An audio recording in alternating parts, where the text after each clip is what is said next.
उसके बाद गई गाड़ी के पास, इनकी आपस में बात होगी कि अगर मेरी जगह तो इतना लूँगी, तुम्हारी जगह तो इतना लेस कर।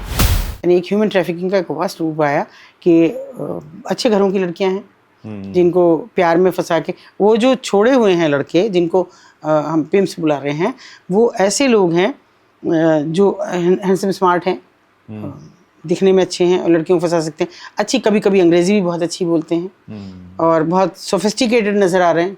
वो उन लड़कियों को फंसा रहे हैं जो कॉलेज गोइंग है, कॉलेज के इर्द गिर्द घूमना, वहाँ से लड़कियों को कैसे अट्रैक्ट करना, ये सब उनकी एक जैसे ट्रेनिंग दी गई है। तो वहाँ से वो लड़कियों को फंसा के वहाँ बेचने लगे। मेरठ की लड़की है तो दिल्ली ले जाओ, दिल्ली की लड़की है तो पुणे ले जाओ, पुणे की लड़की है तो सोनागाछी ले जाओ। ये इस तरह का एक लगातार, ये भी रुका नहीं। आप ये मत सोचिएगा कि अगर ये स्वेच्छा से चल गया तो वो रुक गया। जहाँ वो उनकी फिक्स आमदनी है, अच्छा। उसमें पिम्प्स को कोई आमदनी नहीं है। जब कोई बच्चा, कोई लड़की, कोई लड़का खुद से धंधा कर रहा है, उसमें उनकी तो कोई आमदनी हुई नहीं। वो तो खुद कस्टमर ढूंढ रहे हैं, खुद उनके पास जा रहे हैं और हैं उनके मीडिएटर्स हैं उनके भी, जिसमें स्पा हैं, जिम हैं, ये ऐसी मसाज पार्लर्स हैं, ये उनके मीडिएटर हैं। तो लेकिन वो जो सड़क पर उतरे हुए हैं वो लोग हैं कि जिनका केवल काम ही है, उनको लाना है, वो नेपाल से ला सकते हैं, वो आउट कंट्री भूटान जैसी जगह से ला सकते हैं, मतलब वो कहीं से वाया नेपाल आप लेके आ सकते हैं।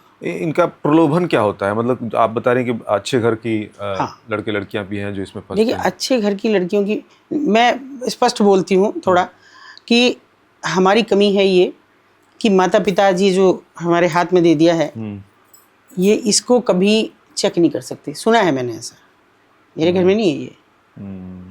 मैंने सुना है कि बच्चे का आप चेक नहीं कर सकते।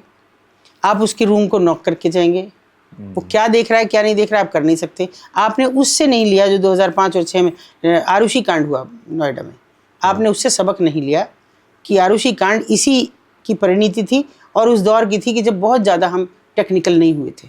कैसे ये? ऐसे कि माँ बाप एक कमरे में है, बेटी दूसरे कमरे में है, सेम वही एक ही वो जो भी चल रहा है, कंप्यूटर है वो वहाँ भी, वो बच्ची भी देख रही है, उसके कमरे में भी है क्योंकि हाईफाई लोग हैं, आपके कमरे में भी है। अगर आप देखिए, उत्तेजना एक स्वाभाविक प्रक्रिया है और इतनी छोटी बच्ची के लिए, 14-15 साल की बच्ची के लिए, उसके लिए तो बिल्कुल ये एक अलग दुनिया है।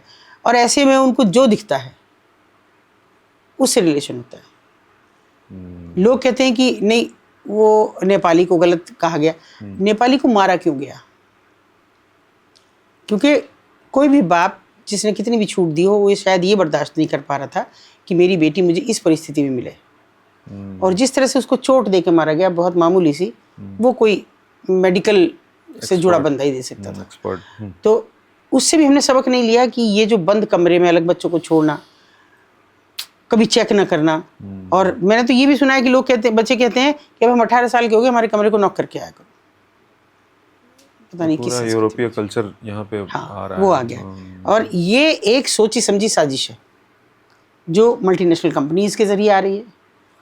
आपके फ़ोन कंपनियां हैं वो भी विदेशी हैं, उनके ज़रिए भी आ रही है।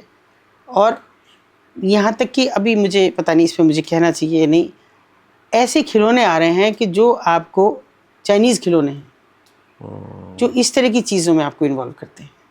हाँ, और बहुत आसानी से आपके घर पर आके सब चीज़ें मिल जा रही हैं। इस तरह से आपने ऑनलाइन ऑर्डर किया, आगे आपको कहीं जाना भी नहीं, मांगने में शर्माना भी नहीं है। एक ज़माना था कि हम अगर मतलब हमारे जैसे लोग, हमारे पीढ़ी के लोग, अगर हमको प्रोटेक्शन के लिए भी कुछ यूज़ करने लेने जाना है तो उसके लिए भी हमें बड़ी, मतलब और कोई पूछता भी नहीं था।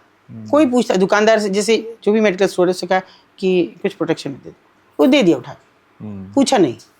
लेकिन अभी तो ब्रांड है, कौन सा ब्रांड आप लेंगे, किस आप टेस्ट का लेंगे, मुझे हमने जिस जगह पे जाके खड़े कर दिया अपने अगली पीढ़ी को। मैं समझती हूँ मैं वो लास्ट पीढ़ी होंगी जो कहीं ना कहीं वो संस्कृति देखी जिसमें मधुर संबंध थे।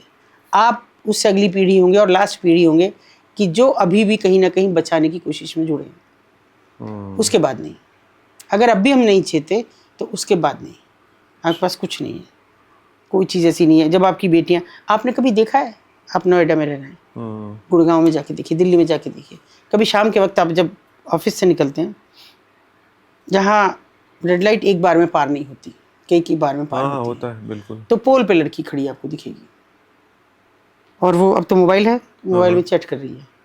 चैट नहीं कर रही है, टाइम पास कर रही है। उसका एक पैर पोल पे होगा। हालांकि अभी मुझे ये लग रहा है कि ये 31-32 पॉडकास्ट हो गए, तो हो सकता है कुछ लोग सचेत हुए हों, कुछ लड़कियां सचेत हुई हों, कभी नहीं खड़े होना, ये सब बात हो रही है, तो वो खड़ी होती हैं। इससे पहले भी खड़ी होती थी। मैंने 2004 में ये अनुभव मुझे हैदराबाद में पहली बार हुआ कि एक्सपीरियंस शेयरिंग में विजिट में हम लोग गए हुए थे और हमारे साथ कुछ IAS अधिकारी भी थे। लड़की खड़ी, हैदराबाद में बहुत जाम वाम लगता है, निकल रहे थे, तो मैंने कहा ये सर लड़की शायद ना, इसको कुछ मिल नहीं रहा, मतलब कोई वाहन नहीं मिल रहा है। अच्छा। तो ये शायद वेट कर रही है और हम लोगों को आंध्रा जाना था वहाँ से, तो मैंने कहा इसको हम लिफ्ट दे सकते हैं। अजीब बात करती हो, इस लड़की को लिफ्ट देंगे हम? तो मैंने कहा सर क्यों, क्या हुआ? मैंने कहा अच्छा कुछ नहीं, चुपचाप चलो। इतनी एज भी नहीं थी, मैं 2004 की बात कर रही हूँ। अच्छा। तो उन्होंने फिर मुझे बताया कि ये इस तरह की लड़कियां हैं, यहाँ कस्टमर का इंतजार कर रही हैं। मतलब ये इंडिकेशन है, क्लियर इंडिकेशन है। क्लियर इंडिकेशन है। और ये बहुत लोग जानते भी होंगे जो इस तरह के लोग हैं। आप भी सोचेंगे, आपने मान लीजिए 4 बार में आपका नंबर आया, आप एक लड़की को लगातार पोल पे खड़ा देख रहे हैं। अच्छा। फुटपाथ पे।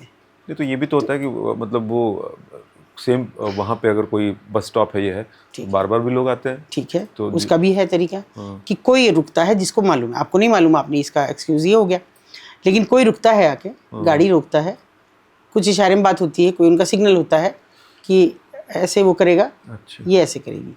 अच्छा। और उसके बाद गई गाड़ी के पास, इनकी आपस में बात होगी कि अगर मेरी जगह तो इतना लूंगी, तुम्हारी जगह तो इतना लेस कर दूंगी।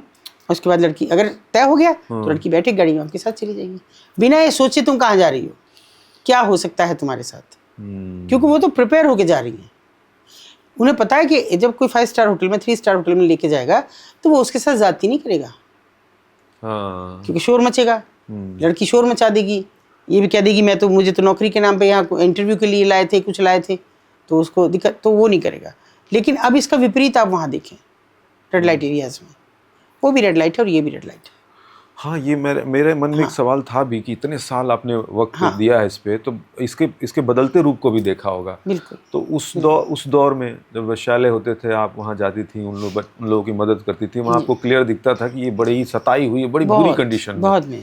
लेकिन ये वाला जो एक वर्ग खड़ा हुआ है, वो कितनी तेजी से खड़ा हुआ, क्या फर्क देखती है इसमें? देखिए, इसमें ये मैं फर्क देखती हूँ कि एक तो लोग नहीं जाते रेड लाइट एरिया क्या है, क्यों कहा जाता है उनको। बिल्कुल सेम परिस्थिति है कि अंग्रेजों ने वो चलन किया कि कुछ लोगों को रोका जाए कि कुछ यौन रोग होते थे, तब HIV के प्रति लोग इतना जागरूक नहीं थे, तो उनके लिए एक एग्जिट और एंट्री पे लैंप पोस्ट लगे। लैंप पोस्ट के ज़माने थे। अच्छा। और लैंप पोस्ट शाम को 8 बजे जलता था, तो उसके शीशे लाल होते थे। अच्छा। तो जैसे ही उसमें लाइट जली तो वो लाल हो जाता था। वहाँ भी ये रेड लाइट था। और उसी के नीचे एक और बोर्ड लगा होता था, सैनिकों का प्रवेश निषेध। अच्छा। क्योंकि कोई हमारी सूचना लीक ना हो जाए, वहाँ वो नशा करें, वो कोई महिला उनमें ऐसी ना हो कि जो इस तरह का कर दे, कोई ऐसा पिंप ना हो जो उनको ऐसा कर दे, तो वो भी एक बोर्ड लगा होता था।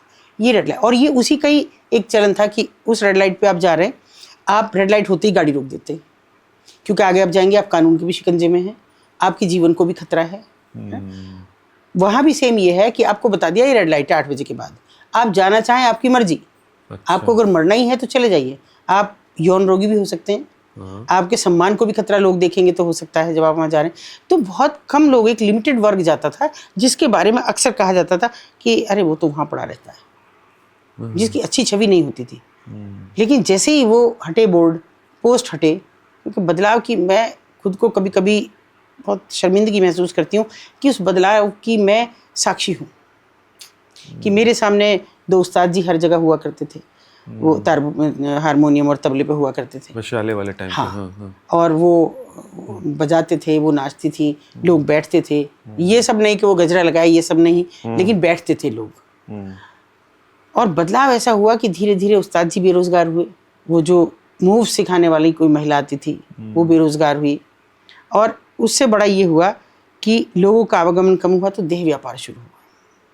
देह व्यापार पहले वो किसी एक की अगर हो गई तो उसी के नाम से जिंदगी काट दी। अच्छा। उसी के बच्चे पैदा किए, उसी के नाम पे रही, उसका घर नहीं उजाड़ा, घर नहीं उजाड़ा उसका। अच्छा, लेकिन ये सब चीजें भी थी। बिल्कुल। बिल्कुल। वो उसी की होके रहेगी, अभी भी वो जीवित भी हैं जो ऐसे किसी की होके रहेगी।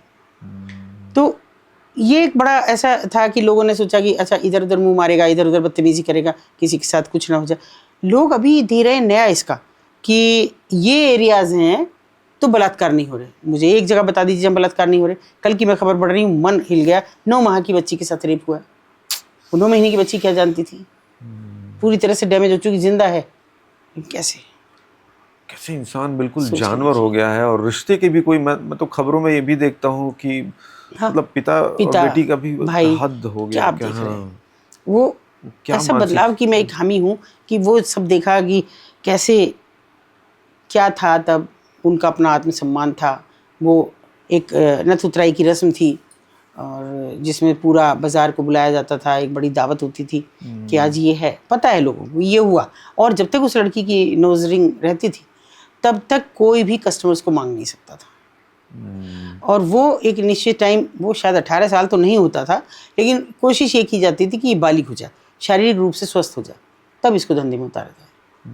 मगर उसके बाद जो इसका इतना मतलब मुझे शर्मिंदगी होती है कहते भी कि इतना विभत्स रूप आया कि उसको देख के भी रोंगटे खड़े हो जाते हैं। कैसे उनको तैयार किया जाता है, कैसे कोई अंदर क्या करता है, इसका आप कल्पना नहीं कर सकते कि ये जितनी जगह में हम बैठे हैं, इतनी जगह में, और 3 केबिन है।